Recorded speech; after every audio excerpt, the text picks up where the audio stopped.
gostaria que você abrisse já comigo a sua Bíblia, lá no Evangelho de São Lucas. Vamos abrir a Bíblia no Evangelho de São Lucas, e eu quero ler no capítulo 8, do verso 26 até ao 39. Quero que você abra a Bíblia, por favor. Lucas, capítulo 8, terceiro dos Evangelhos, são 4. Mateus, Marcos, Lucas e o João. Nós vamos em Lucas, capítulo 8, do 26 ao 39. Nós temos aqui aquela libertação, talvez a libertação mais emblemática de Jesus, a libertação, não vou dizer difícil, porque nada é difícil para Jesus, mas o caso mais grave dos casos mencionados. Pode ser que houve um outro caso mais grave do que esse, mas nos casos relatados nos evangelhos, e esse caso do endemoniado gadareno aparece em Mateus 8, do 28 ao 34, e Marcos 5, do 1 ao 20, e ali em Marcos com uma gama de detalhes muito maior, depois você pode acompanhar, mas eu escolhi essa parte, esse trecho de Lucas, porque aqui nós temos algumas informações sobre libertação e que eu quero transmitir a você. Já encontramos, já aparece no GC, nós lemos que navegaram para a terra dos Gadarenos, Jesus e os seus 12 apóstolos, que está de fronte da Galileia. Atravessaram, o mar da Galileia, o lago de Genezaré. E quando ele desceu para a terra, Jesus já chegou, como se diz, chegando, ele já pula ali na terra, saiu-lhe ao encontro, vindo da cidade, um homem que desde muito tempo estava possesso de demônios e não andava vestido, nem habitava em qualquer casa, mas nos sepulcros. Veja, gente, o pecado e os demônios, repito, o pecado, e eu coloco o pecado em primeiro lugar, depois os demônios, o pecado e os demônios, eles tiram toda a ordem natural de Deus, da criação de Deus. Aonde tem o pecado agindo, aonde tem os demônios agindo, existe caos, existe desordem, existe uma bagunça de todas as maneiras. Veja, porque olha como esse homem está vivendo de uma maneira contrária àquela estabelecida pelo Criador. Primeiro, ele não andava vestido, era um homem que andava nu. Toda pessoa que tem a influência do pecado, vamos chamar esse pecado pelo nome, sensualidade, a lascívia, a luxúria, a imoralidade sexual, são pessoas que se mostram, são pessoas, tanto o homem quanto a mulher. E eu vou falar, até no meio evangélico, vocês estão percebendo um espírito de sensualidade até entre pastores, esses pastores coach da internet, que fazem cultos sentado numa cadeirinha, com camisetinha curta, o bíceps aqui aparecendo, uns torotinhos assim, vão lá para a academia, e vão para a academia e ficam se exibindo, tirando fotinho, fazendo biquinho. Não é normal, não é normal. Esse homem não é normal. Essas pessoas que se despem e mostram isso, porque se despir é normal quando você vai ao banheiro, tomar o seu banho, fazer a sua higiene, o casal, aí sim, aí há a santidade nisso. Agora, um se despir público, uma nudez pública, é uma ação espiritual do pecado conjuntamente com os demônios. Ele não morava em casa qualquer, era uma pessoa do ermo, era uma pessoa da rua, era uma pessoa que não se sentia bem. E convenhamos, eu tenho dois lugares que para mim são lugares santos e sagrados: a minha casa e a minha igreja. São dois ambientes, são duas geografias que nós temos que ter como sagradas. A nossa casa, o nosso lar. Marido, esposa, os filhos, os pais, os irmãos. É tudo. Pastor, eu não fico em paz na minha casa, eu não consigo ter paz na minha casa. Pode ser uma ação espiritual em você ou em alguém da sua família. Mas que não é normal, veja, nós estamos falando de anormalidades. Esse homem andava nu e ele não ficava em qualquer casa. Você chamar esse homem para um almoço, ele não ficava ali naquele lugar.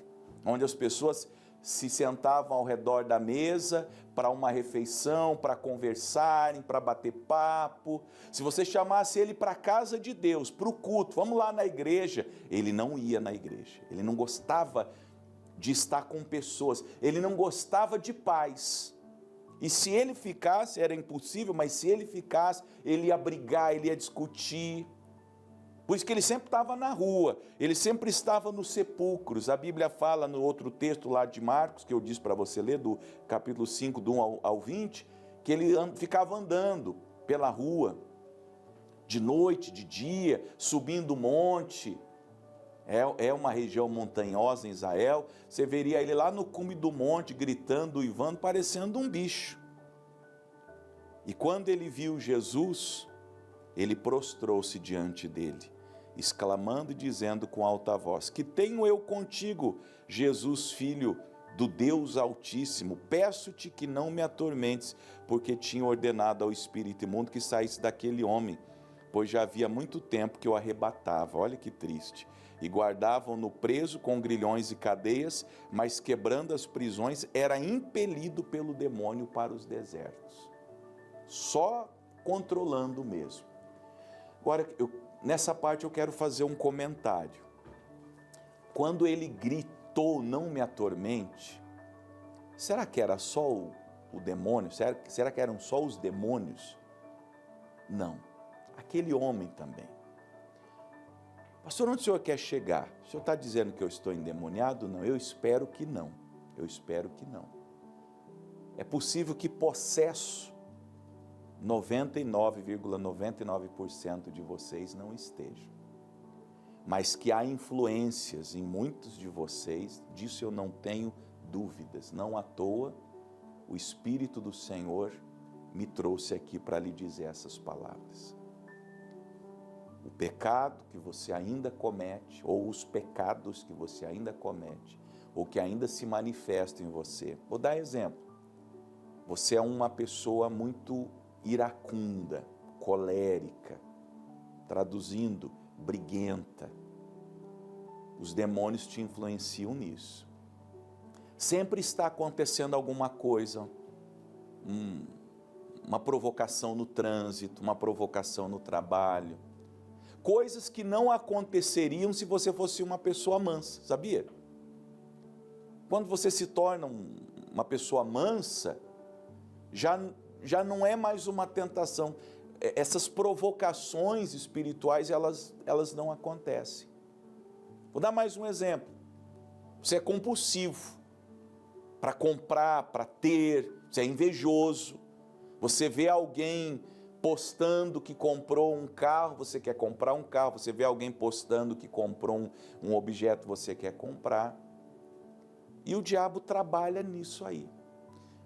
Onde existe um pecado, onde existe uma tendência pecaminosa, uma concupiscência, uma iniquidade, existe uma tentação demoníaca. Esse homem, possivelmente antes da possessão, ele já era talvez um homem muito nervoso, muito bravo. Veja que nós lemos aqui agora, no versículo de número 29, guardavam-no preso com grilhões e cadeias, mas quebrando as prisões era impelido pelo demônio para os desertos. Possivelmente ele já era violento, ele não nasceu endemoniado, não tenho dúvidas disso. E o espírito imundo foi se apropriando daquilo. É como acontece, como eu disse há pouco, a sensualidade. E às vezes é culpa dos pais, é culpa dos pais. Acham bonitinho a criancinha, a menininha ou o menininho de 3, 4, 5, 6 anos, rebolando. Ai, que bonito, rebola. Aí vai criando essa coisa, sabe, essa sensualidade. As músicas hoje que existem aí são todas músicas de prostituição, de cunho sexual explícito. Porque antes era implícito, antes usava-se linguagem velada, agora não, agora é tudo explícito. E as crianças cantam isso, e os pais, inclusive pais cristãos de Araque, diga-se, permitem, olha que bonitinho. Os demônios, os espíritos imundos estão se apropriando disso. Aí Jesus perguntou para ele, qual que é teu nome? Porque esse espírito tem um nome. Tem um nome. Essa ação espiritual na sua vida tem um nome. Você tem que chamar essa coisa pelo nome. Aí disseram, legião. Porque tinham entrado nele muitos demônios, muitos demônios. É tão triste quando entram muitos e muitos e muitos e muitos demônios na vida de uma pessoa. Pastor, será que é para mim? Não sei. Para alguém da minha família? Não sei. Faça uma autoavaliação a partir desse texto. Como eu falei, pode ser que você não seja, espero que você não seja possesso. Eu estou no ministério há 21 anos, assim como pastor, como evangelista já são 23, contando com o tempo de obreiro, então são 24 anos. Há 24 anos atrás, eu expulsei o primeiro demônio numa casa perto de onde eu morava. Eu ainda era membro da igreja e eu fui lá, pedido de uma senhora, meia-noite, expulsar uma legião de demônios que estava numa jovem. Enfim, é muito triste. E nós estamos vendo isso acontecer até em pessoas de igreja, pessoas que frequentam.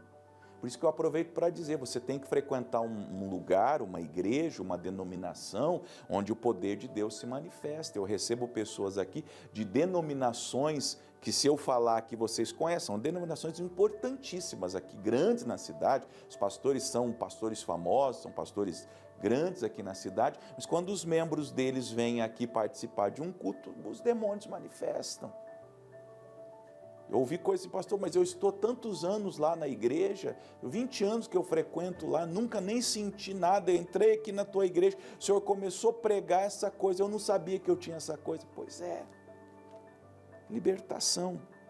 Para a gente resumir a história, Jesus expulsou aqueles demônios, e aí tem uma coisa que eu quero comentar sobre a libertação, 35.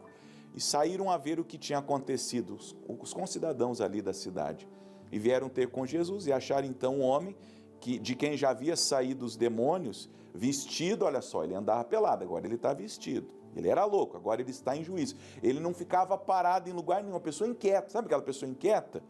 Agora ele está sentado aos pés de Jesus. Saiu o demônio, acabou o efeito do pecado, houve a libertação, houve a conversão, houve o encontro daquela pessoa com Jesus, as coisas voltam ao normal.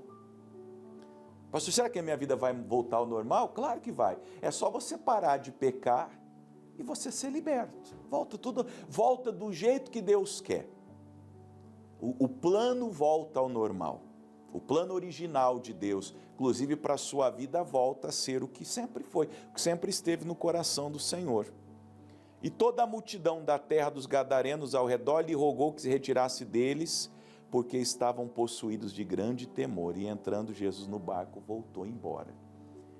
Esse é o comentário que eu queria fazer. As pessoas não gostam de libertação. Não sei por quê.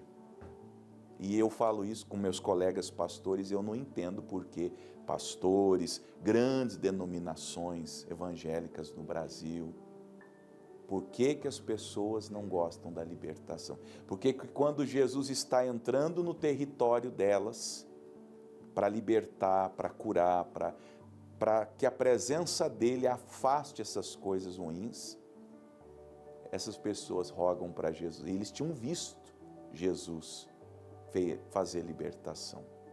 Não cometa esse pecado. Eu vou parar por aqui porque o meu tempo já deu.